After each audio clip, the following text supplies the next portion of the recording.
Now that we've learned the basics of journal entries, we're going to take it a step further and talk about accrual-based accounting. If you recall, in Chapter 3, we learned how to record revenue. And the example was if a hairdresser cuts a customer's hair, they earn revenue, they receive cash, hair is cut, the work is done.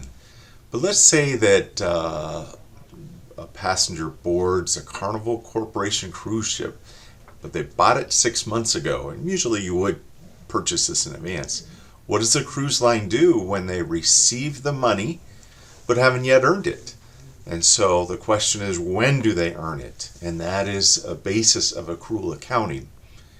So Southwest Airlines, for example, you're going to sell tickets in advance. So in this case, 2.69 of the current liability account refers to the advance sale of passenger tickets. And the question is, how is that recorded? What do we need to do? So it says, as passengers purchase their tickets in advance, the airline credits the air traffic liability account for an amount equal to the cash it receives. But it is not until the passengers actually use their tickets, they're on the cruise ship, that they actually reduce that liability and recognize the passenger revenue. So you can see sometimes the cash received or cash paid is different than the revenue recognized in this case. So cash was received, but revenue had to wait to be recognized. So let's see what this looks like. And we call them timing differences, when the revenue is not always earned as the cash is received, and likewise the expense is not necessarily incurred when cash is dispersed. Sometimes you have to pay for things in advance. You have to pay cash before the work is done. You might have to buy materials or buy some other things or pay them in advance. And in that case, the timing is going to be off. So the step 4 in the accounting cycle, after we do the first 3 steps, so recording transactions, posting transaction, preparing that initial trial balance, the 4th step is going to deal with end of period adjustments. What are we going to have to do to make sure revenues are recorded in the right period? Certain transactions affect the revenue or expenses that might overlap 2 or more accounting periods.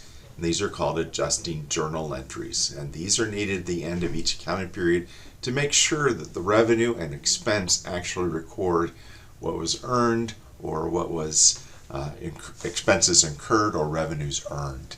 And so we need to keep track of that. There are 4 types of adjusting journal entries. Converting the assets to expenses as they're used up, converting liabilities to revenues, and that was an example of this cruise ship, right? We recognized we received cash in advance, but it wasn't until the revenue was recognized. Accruing unpaid expenses, so they haven't yet been paid in cash, and then accrue uncollected revenue. So we've done work, we are owed, but we haven't yet received the cash. And you'll see each of these is a mismatch between when the work was earned or incurred and when cash was received or cash paid. So this is kind of the setup for the next portion of this lecture. All right, so converting assets to expenses. So let's see when that might happen. A cash expenditure benefits more than one period. Okay, say you bought a computer. Well, the computer's going to last more than one period, even though you're paying for it now. The asset account, in this case, would be a computer. And it represents, hey, we have an asset and it's not yet used up. And we call this a deferral or postponement of an expense, as noted here. In each future period that benefits from the use of this asset, an adjusting journal entry is made to allocate the portion of the asset's cost from the balance sheet to the income statement as it's used up. So the asset goes down and liability is expense is incurred. This adjusting entry is recorded by, and as I mentioned, debiting the appropriate expense account that makes an expense and reducing or crediting the related asset account. So let's look at another one, converting liabilities to revenue. A business may collect cash in advance. Okay, say it's a football game here at the University of Arkansas. Hey, we receive season for the season ticket holders, we receive that cash in advance. And that goes into a liability account. So debit the cash, credit the liability, saying we have not yet done it. It is still unearned revenue.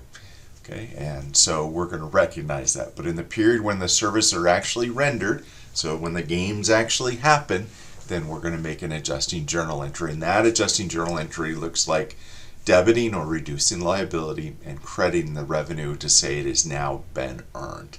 Okay. So the next one, the third one, expense may be incurred in the current accounting period even though no cash payment was made. Okay. So let's say we have a loan and we're going to pay for interest at the end of the period of the loan. Well, expense has been incurred, time went, but has not yet been paid. The same thing might be, hey, someone's going to work for us and we usually don't pay them until the work has been done. So you'll see this example here in salaries payable. So you're going to see, hey, work's been performed, but it hasn't been payday yet. So we have a salaries payable. That's the third type. The fourth type is accruing uncollected revenue. Now, I will tell you quickly that, hey, I see this accrued revenue and I immediately think AR for accounts receivable. Okay, so work has been done, revenue's been earned, we just haven't collected the cash yet. So that's still owed to us and we're going to call that an accounts receivable. So let's just read through this. Revenue may be earned during the current period. Okay, so the plumber comes and he fixes something, but he hasn't yet billed us. So he's earned it, have earned revenue, but no cash has been paid. Cash is paid later when they bill us. And so the adjusting entry would be debit accounts receivable, credit service revenue earned. And you can see there are different types. Interest receivable along with interest earned. And so you can see how those might be, but we're accruing revenues that have been earned but not yet collected. So these adjusting entries and timing differences are called an accrual accounting system. So we're going to have accruals and deferrals as part of this accrual accounting system, and it's because there's a difference between when cash is received or paid and when we recognize or have earned or incurred expenses or revenue. So a company can pay in advance of incurring certain expenses or receive cash in advance before revenue has been earned. Likewise, and so that's kind of two of the cases we discussed. Here's the other two. Okay, we incur expenses before paying any cash, and we earn revenue before cash is received. And so you can see there's a timing difference there we got to recognize. These timing differences require adjusting journal entries. And so we're going to be talking through those. So here's each of the four scenarios that we talked about, the adjusting journal entry of what needs to be done. And so let's go ahead and talk through those. All right. So first, converting assets to expenses and liabilities to revenue.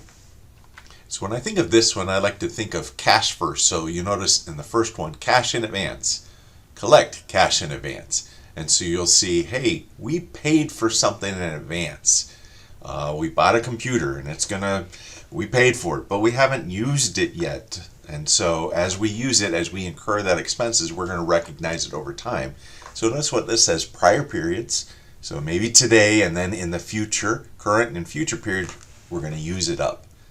Okay, likewise, converting liabilities to revenue. And this is our example of season tickets. Okay, so we buy the season tickets, we have to pay for those in advance, and we're not going to recognize revenue until those games actually happen. And as they happen, we're going to recognize a portion as revenue and then reduce that initial liability that was recorded. Okay. So the next one, accruing unpaid expenses and uncollected revenues. So this one's a little bit different. In this case, it was incurred or earned before cash was paid or received. And this also requires an adjusting entry. So if this is the current period, we're recognizing the expenses has been incurred, but we're going to pay it later. So, for example, someone works for us, it isn't payday yet, they've earned it, expenses have been incurred, and we're going to pay for it on payday. Okay, same thing could be for taxes or interest. A lot of times these are called payables. Okay, this other one is accruing revenue, and I like to immediately think accounts receivable. But revenue has been earned, but cash has not yet been recorded. So we're gonna record a receivable. Okay, so let's look at these various characteristics. Every adjusting journal entry involves recognition of either an expense or revenue. Okay, And so this would be an income statement account, and they're going to be accompanied by a balance sheet account, an asset or a liability. And so those will be paired together. So as you're working through these adjusting journal entries and you're trying to figure out what it is, think, hey, one income statement account, one balance sheet account. Okay, so these adjusting journal entries, more characteristics, are called accrual accounting, and they're going to be made after the period is completed. Okay, and so we're going to call these adjusting journal entries to record and put what has been earned and what has been incurred into the correct period. Okay, all right. So an adjusting journal to convert an asset to an expense requires a debit to an expense account. Okay, so here's our case. In this case, we buy a computer and then we use up the computer over time. Or this specific example is we buy supplies and we don't use up all of the supplies yet. So let's see what this looks like.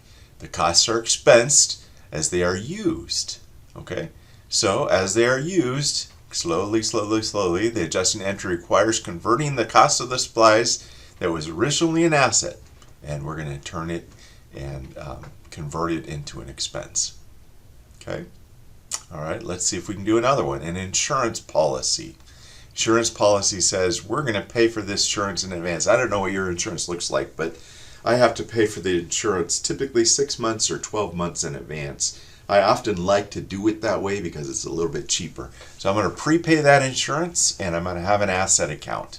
Okay, and then as I use up that insurance month by month, I'm going to recognize an expense and reduce the asset. And so you can see this adjusting journal entry is going to be made at the end of the period to record that, hey, the insurance coverage has expired. Okay. Okay, so let's see what that looks like. The cost of supplies and insurance represents an asset, but as these supplies and insurance expires or are used up, they're going to reflect an expense. Supplies expense for our shop supplies, insurance expense as we use up our prepaid insurance. All right, so now it's your turn. You are the car owner. Car owner typically pays insurance premium 6 months in advance. Assume that you recently paid for your 6-month premium of $600. Actually, that sounds pretty cheap, so that's good. And we do that on February 1st. And the coverage is going to expire 6 months later at the end of July. On March 31st, you decide to switch insurance companies. You call your existing agent and ask, hey, I would like to cancel my policy. Are you entitled to a refund? Yes, you are. How much? Well, you would expect to receive $400 back, right? Because you'd used up all of February, all of March, and now you need April, May, June, July back, and so you should get $400 back. Okay, and that's just kind of said we used up some of it, but we still have an asset as of March 31st. Okay, so in our text, payments for shop supplies and for insurance covered more than one period are an asset. So we're going to debit that asset and credit cash. All right, some companies follow and do it a different way. They're going to say, let's go ahead and recognize it as expense, and then at the end of the period, we'll see how much we used up and put the rest in as an asset. The results of both are the same. I like conceptually the first, where it's an asset and then it's used up. But at the end of the period, the same amount is sitting in the asset account, the same amount is in the expense account, and cash has been the same for all periods. All right, so while we're at this point, we're going to recognize something called depreciation. All right, so depreciation says we paid for something in advance. It's a depreciable asset. Could be a car, could be a ladder, could be a tractor, could be a building, but as we use it up, we're going to depreciate it. And so depreciation is the systematic allocation of cost of a depreciable asset to expense. So as we use it up, and typically it's time-based, but could be activity-based or other basis could be used, but we're going to use some systematic way. The most basic way is recognizing that expense over its useful life. Okay, so I have a car, it's going to last 5 years. As I use up that car month by month or year by year, I'm going to recognize depreciation expense. Okay. All right, how long does a building last? Well, for purchase of computing depreciation expense, usually a building will last 30 to 40 years. Yet the Empire State Building was built almost 100 years ago, and we're not likely to tear it down anytime soon. And so it's going to be depreciated over time. Okay, so overnight auto service, our example we're using in the text, buys a building and the building costs $36,000. Maybe that doesn't seem like very much these days, but maybe $360,000. But anyway, $36,000, and we expect it to last 20 years or 240 months. So we're going to record depreciation expense for $150, and we're going to accumulate that in accumulated depreciation. And let's see what we're going to do with that depreciation over time. So the building originally cost $36,000. It has already depreciated $1,650, and so its base is $34,350. That's what's going to appear on the balance sheet. Tools and equipment, we've depreciated $2,200, and so the net amount would be $15,800. So the cost less the accumulated depreciation is what we call the book value. I like to think of the book value as what the accountants keep. That's what's left after the accumulated depreciation. Okay. All right, so this book value describes the net valuation as it appears on the accounting records. And it's really important for accounting purposes. We recognize that the book value is based on the amount we paid when we purchased it, not necessarily the asset's current value. Okay. All right, so as we use it up, overnight depreciates as $12,000 of tools made over 60 months. And so let's calculate that monthly depreciation. It's $12,000 over 60 months or $200 a month. So we're going to recognize, hey, we used that up, and we're going to recognize $200 worth of depreciation in the current period. We note that depreciation is a non-cash expense. So when we recognize depreciation, it's not affecting cash. We paid the building, we paid for it, or in this case, the tools many periods back. And so it's it is a non-cash expense. And as it expires or as it's used up, we're going to have an additional expense. And that's where we're going to reduce our accrual-based net income. But there's no no corresponding cash. Cash was paid a long time ago. And it often represents the largest difference between net income, recognized on the income statement, and cash flow from business operations. Okay, so it doesn't affect cash, and so this is a difference. Okay, and so we recognize that. All right, next let's move to the next category, and that's converting liabilities to revenue. Okay, so here's where we used the example of season tickets were sold. We hadn't yet had our football season yet, so we're going to debit cash. Cash came in, credited liability, and we're going to call that unearned revenue. And by the way, unearned revenue looks like it's a revenue account, but it's a liability account. So, period.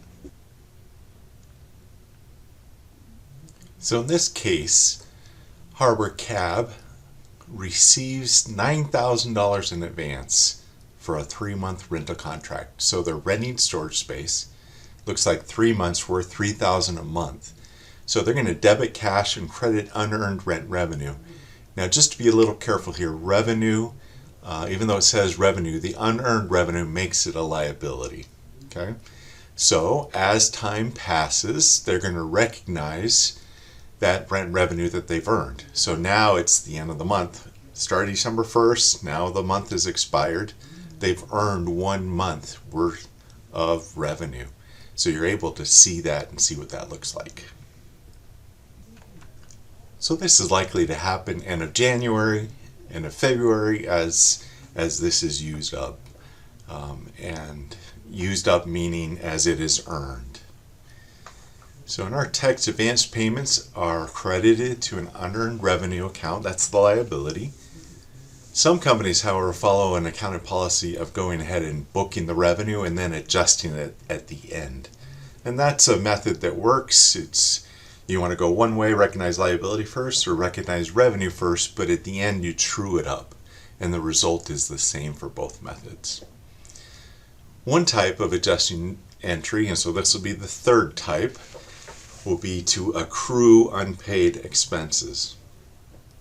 Okay, so these are not paid in cash, but expenses have been incurred. So the common example is that salaries of employees or interest is owed on borrowed money. It may not be paid till the end of the month or for salaries until the next payday, but the expenses have been incurred, and so it needs to be reduced on the income statement. Here's the journal entry. Work was done. Employees earned their wages, and they need to reflect that on an adjusting journal entry. So what's owed is $19.50.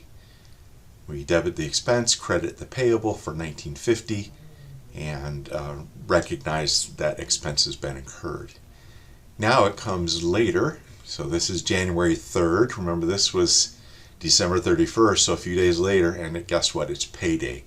And so we owe a few days for those days they worked in January, and then that full $19.50 that had been accrued as of December 31st.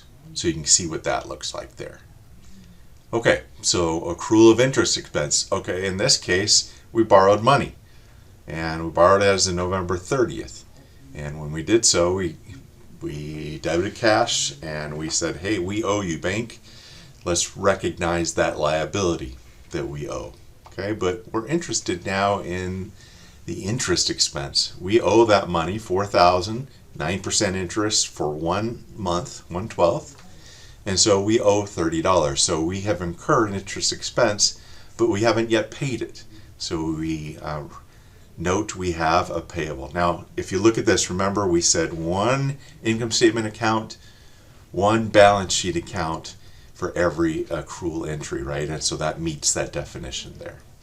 Then finally, when the note is due, we're going to pay all of the interest, some from December, some from January, $30 each month, and then the one interest expense at the end of February to represent $90 worth of interest charges. Okay, so that's when we ultimately pay it off.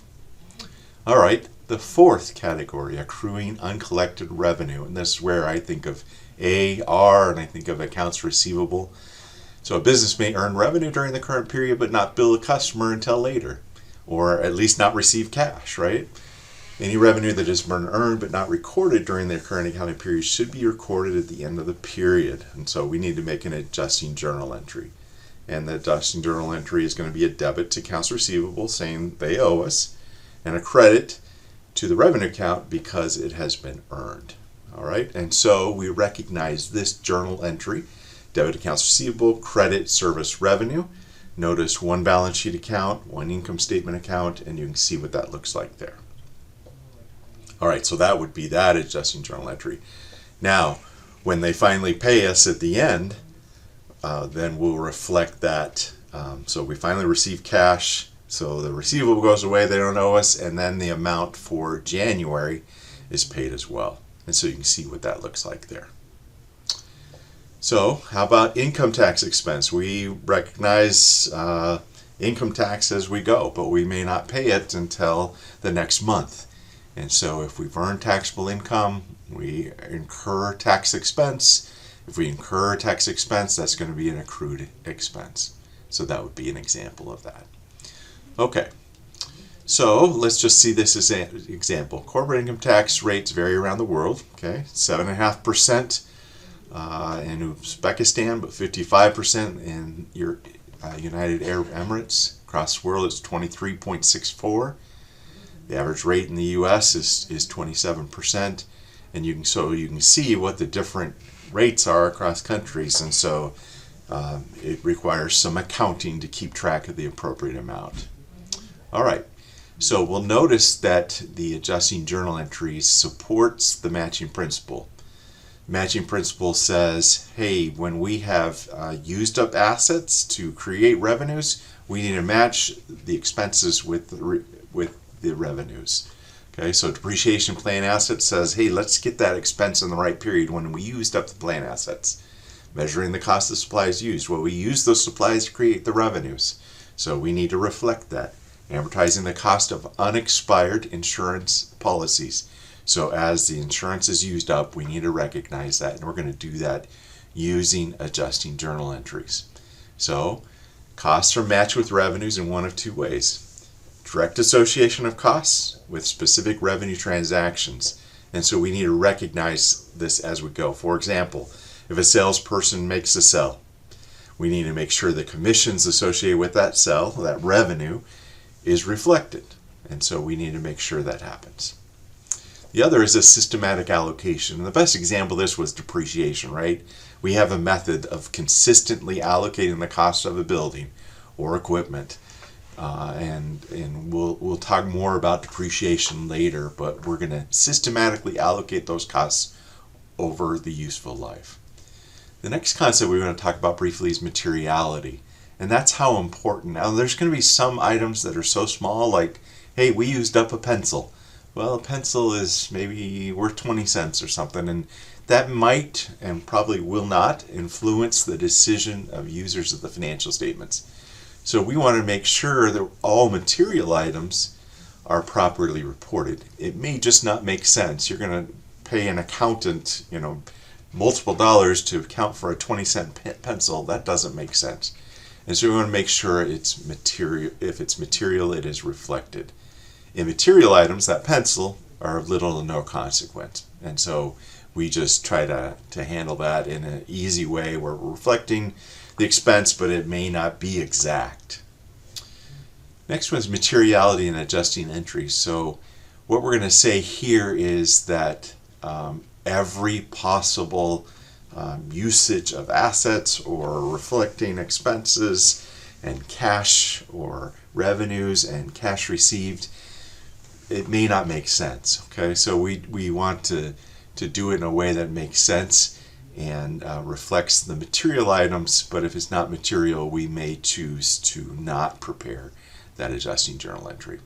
There might be some other things like telephone bills, utilities, some other things that we're going to account for on the cash basis. Even though it might go a little bit into another month, a prior month, or a future month, we're just going to say that's okay, it's not going to be material.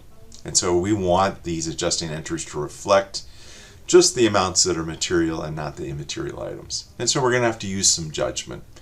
How big is the organization? So I live next to Walmart. Well, the materiality threshold for them might be $1 million. Okay, so or the cumulative effect of numerous immaterial items. So if it happens all the time, then we need to look at that, or the nature of the item.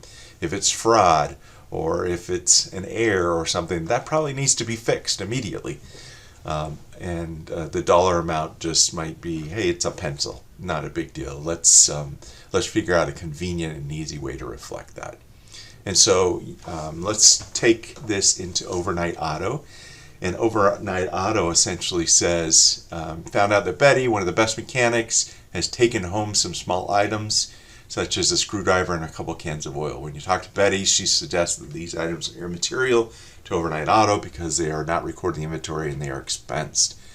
Well, okay, so it may not affect financial statements, or it might, depending on these various items we just talked about on the last slide, right? These 4 items. But is this something she should be taking? And that's a good question. Is fraud important? Or do these need to be reflected or not? And so some things we need to think about. So here's our 4 types of adjusting journal entries that we've been talking through. And we can see, hey, what happens if we convert assets to expenses? Well, if we use up prepaid insurance, guess what? Assets decrease. Insurance expense increases. Net income, when expenses increase, net income decreases.